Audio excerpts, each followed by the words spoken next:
بسم اللہ الرحمن الرحیم۔ السلام علیکم۔ آج ہم بات کریں گے اللہ تبارک و تعالیٰ کے اسماء حسنہ میں سے 38ویں نمبر کے نام پر، اور وہ ہے الکبیر۔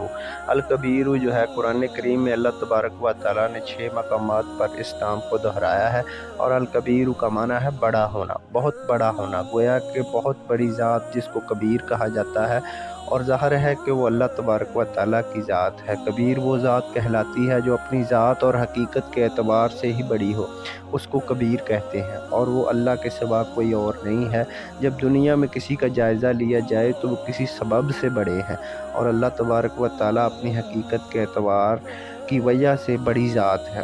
جہاں تک اس کے فوائد کا تعلق ہے، اس کا سب سے بڑا فائدہ یہ ہے، اگر کوئی چاہتا ہے کہ میرے اوپر علم و معرفت کے دروازے کھول دیے جائیں، اس میں بہت بڑی تاثیر ہے۔ اس کا طریقہ یہ ہے، اس کو بکثرت پڑھا جائے، انشاءاللہ اللہ تبارک و تعالیٰ دل کے